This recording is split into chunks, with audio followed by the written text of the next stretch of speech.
Now I don't know about you, but one of the best feelings I get is when I'm given a present and I get to unwrap a shiny new thing to play with. Now who doesn't love that feeling? So I thought I'd share that feeling with you and unwrap one of my favourite bits of Projecta gear.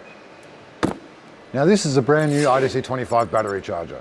And because so many items in the Projecta range are designed, tested and engineered right here in our facility, I've just grabbed one out of the warehouse. Let's go open it up.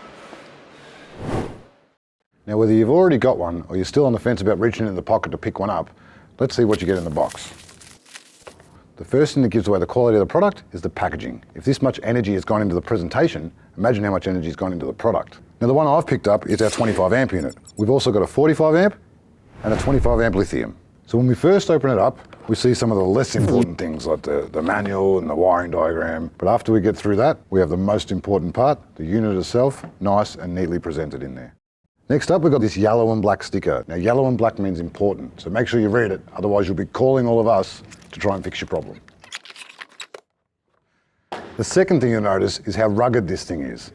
A lot of man hours have gone into making this dust-proof, shock-proof, waterproof, and heat-rated to a class-leading 80 degrees Celsius. So as a true underbonnet DC-DC charger, if you want to put this in your engine bay, it's going to be safe and sturdy. Now a rock-solid charger is good, but it does have a main purpose, and that main purpose is charging. Can't do that without the cables. Let's have a look at what they do. Now there's 6 different coloured, easily identified labelled cables. You've got your green, solar in, your red, alternator in, your brown, that's your output to your auxiliary, your all-important grounding cable, an external LED if you want to whack it up in the cab to see what it's doing, and your blue ignition wire, important for vehicles with smart alternators. Really easy, you can't really mess it up.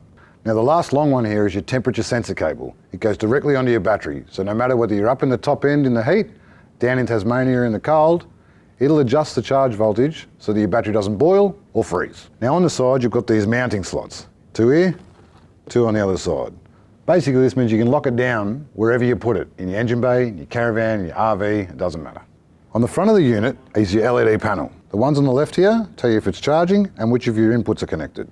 Next up we've got the mode button, 4 more LEDs. This is what you use to choose your battery chemistry type. Just match the mode to your battery and you're good to go. Now these LEDs are also going to help you in terms of fault diagnosis.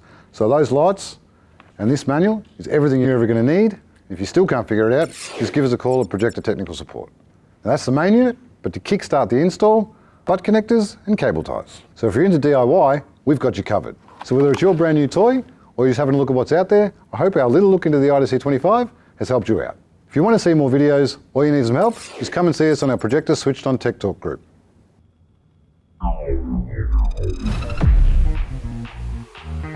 Thanks for watching guys. Check out the links in the description below to find out more about Projecta and the awesome gear we make. Now if you learned something from this video, give it a like. And if there's any questions you want answered, just put them in the comments below. For more videos like this, make sure you subscribe and come and say good day in the Projecta Switched On Tech Talk group. I'll see you next time guys.